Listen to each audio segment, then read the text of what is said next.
പ്രിയമുള്ളവരെ നമസ്കാരം. ഒരു വീഡിയോ കണ്ടതിന്റെ അടിസ്ഥാനത്തിലാണ് ഇന്ന് വീഡിയോ ചെയ്യുന്നത്. ആ വീഡിയോ നിങ്ങൾക്ക് കാണിച്ചു തരാം. 25 വർഷം മുമ്പ് ഭർത്താവ് മരണപ്പെട്ട ഒരു സ്ത്രീ മഞ്ഞുമലയിൽ പോയി സന്തോഷിച്ചത്രേ. ആ സന്തോഷം കണ്ടിട്ട് സഹിക്കാൻ വയ്യാത്ത ഒരു ഉസ്താദ് അതിനെതിരെ പ്രസംഗിക്കുന്ന വീഡിയോ ആണ്. ആ വീഡിയോ നമുക്ക് കണ്ടിട്ട് വരാം.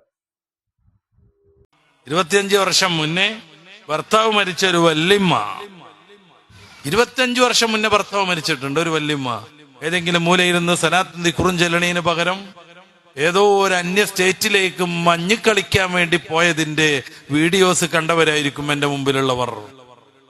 മഞ്ഞ് വാരിങ്ങനെ ഇടാണ് മൂപ്പത്തി. ചിലപ്പോ അത് ഈ നാട്ടുകാർ തന്നെ ആവാൻ പറ്റും. എനിക്ക് വ്യക്തിപരമായി ആരോടും വിദ്വേഷമല്ല.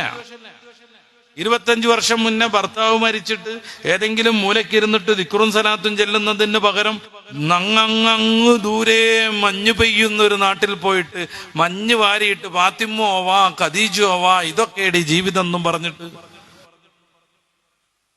ഇതാണ് പ്രശ്നം. നമ്മൾ ആലോചിച്ച് നോക്കുക. ഈ സോഷ്യൽ മീഡിയയിലൊക്കെ തിളങ്ങി നിൽക്കുന്ന എല്ലാ പോഴത്തെ വീഡിയോ കണ്ടല്ലോ അല്ലേ? എന്താ ഉസ്താദ് ഇങ്ങനെ? ഉസ്താദ് എന്തിന്റെ അടിസ്ഥാനത്തിലാണ് ആ സ്ത്രീക്കെതിരെ പറഞ്ഞത്? സത്യത്തിൽ 55 വയസ്സുള്ള നഫീസുമ്മ 25 വർഷം മുമ്പാണെങ്കിൽ 30 വയസ്സിൽ ഭർത്താവ് മരണപ്പെട്ടിരിക്കണം.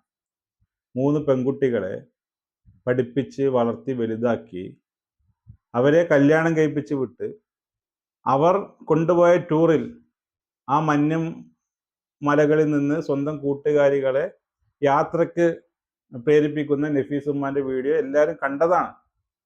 മാന്യമായ വസ്ത്രം ധരിച്ച് മാന്യമായ ജീവിച്ചൊരു സ്ത്രീ ടൂറ് പോയതിൽ ഉസ്താദിന് എന്താണ് പ്രശ്നം? എല്ലാ ഉസ്താദക്കന്മാരെയും കുറ്റം പറയുകയല്ല. സത്യത്തിൽ 1856 വരെ ഈ ഇന്ത്യയിൽ ഹിന്ദു മതത്തിൽപ്പെട്ട വിധവകൾക്ക് കല്യാണം കഴിക്കാനുള്ള അവകാശം ഉണ്ടായിരുന്നില്ല. പിന്നീടാണ് ആ നിയമം വന്നതും അതിനുശേഷമാണ് സാമൂഹ്യ പുരോഗതി ഉണ്ടായിരുന്നത്. എന്നാൽ ഇസ്ലാമിന്റെ കാര്യം അങ്ങനെയല്ല.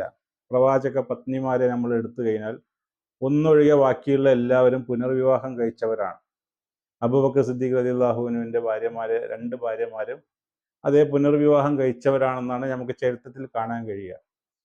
ഉസ്താദ് പറയേണ്ടിയിരുന്നത് ഇപ്പോഴും ഈ സാമൂഹ്യ മുന്നേറ്റത്തിന്റെ കാലത്തും വിധവാ വിവാഹങ്ങൾ നടക്കാത്തതിൻ്റെ കാരണം എന്താണെന്ന് പരിശോധിച്ച് അതിനെ പ്രോത്സാഹിപ്പിക്കുകയാണ് ഉസ്താദും മഹല്ലുകളെല്ലാം ചെയ്യേണ്ടത്. നമുക്കറിയാം, ഇപ്പോഴും പത്രപരസ്യം കാണുമ്പോൾ ബാധ്യതകൾ ഏറ്റെടുക്കേണ്ടതില്ല എന്നാണ് പറയുക. ഒരു അമ്മ ഒരു കുട്ടിയെ വിട്ട് വേറെ കല്യാണം കഴിക്കേണ്ട ഒരു സ്ഥിതി, അതാണ് ഇപ്പോഴും വിധവാ വിവാഹത്തിന് തടസ്സമായി നിൽക്കുക. യത്തീംഖാനകളൊന്നും പ്രവാചക കാലത്ത് ഉള്ളതല്ല. യത്തീം മക്കളെ സംരക്ഷിക്കുന്നവരും ഞാനും ഇങ്ങനെ ഉണ്ടാവുമെന്ന് പറഞ്ഞത്, ഇത്ര അടുപ്പത്തിലാണ് സ്വർഗത്തിൽ ഉണ്ടാകുക എന്ന് പറഞ്ഞത് ഈ യത്തീം മക്കളെ കുറിച്ചാണ്. വിധവകളുടെ മക്കളെ കൂടി ഏറ്റെടുക്കേണ്ട ഒരു കല്യാണത്തെ കുറിച്ചായിരിക്കും അന്നത്തെ സങ്കല്പം.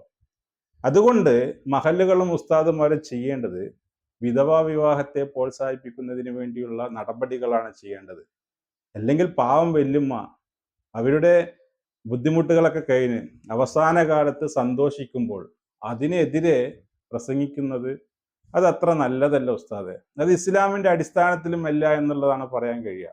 സത്യത്തിൽ ഭർത്താവ് മരണപ്പെട്ടാൽ 4 മാസവും 10 ദിവസവും അവർ നിർബന്ധിതമായി ഇരിക്കുന്നുണ്ട്. അതിനുശേഷം അവരുടെ കാര്യത്തിൽ അവരാണ് തീരുമാനമെടുക്കേണ്ടത്. അത് അള്ളാഹുവിനെ ഭയപ്പെട്ടിട്ട് വേണം എന്നൊക്കെയാണ് ഖുർആനിൽ പറയുന്നത്. അതിൽ നമുക്ക് യാതൊരു ബാധ്യതയും ഇല്ല. ഈ അർത്ഥത്തിലൊക്കെ മതം പറയുമ്പോഴും മതത്തിനെതിരായി ഉസ്താദ് ഇങ്ങനെ പ്രസംഗിക്കുമ്പോൾ ഇതാണ് മതമെന്ന് മറ്റുള്ളവർ തെറ്റിദ്ധരിച്ചാൽ, അല്ലെങ്കിലോ മതത്തിനെതിരെയാണ് ആൾക്കാർ നിൽക്കുന്നത്. വലിയ പണ്ഡിതനല്ല, ഉസ്താക്കന്മാർക്ക് മതം പറയേണ്ട ആവശ്യവുമല്ല. പക്ഷെ യഥാർത്ഥത്തിൽ ഈ വീഡിയോ കണ്ടപ്പോൾ സങ്കടപ്പെട്ട് പറഞ്ഞു പോയതാണ്. ഉസ്താദ് തിരുത്തണം. വിധവകൾക്കൂടെയാണ് ഈ ലോകം, അവരും സന്തോഷിക്കേണ്ടതുണ്ട്. ചുറ്റുപാടും വിധവകളുടെ വീടുകളൊന്ന് പരിശോധിച്ചാൽ ഈ സിനിമ കാണുമ്പോൾ നമ്മളെല്ലാവരും കരയാറില്ലേ? സത്യത്തിൽ നമ്മുടെ ചുറ്റുപാടുകളിൽ പോയി വിധവാ ജീവിതങ്ങളൊന്ന് കണ്ട് കേട്ട് കഴിഞ്ഞാൽ സത്യത്തിൽ അവിടെയാണ് നമുക്ക് കരച്ചിൽ വരേണ്ടതും കരയേണ്ടതും. അവരെ മുന്നോട്ട് കൊണ്ടുവരാനുള്ള പ്രസംഗങ്ങളായിട്ട് നിങ്ങളുടെ ഭാഗത്ത് ഉണ്ടാകേണ്ടത് എന്ന് പറഞ്ഞുകൊണ്ട് നിർത്തുന്നു. നന്ദി, നമസ്കാരം.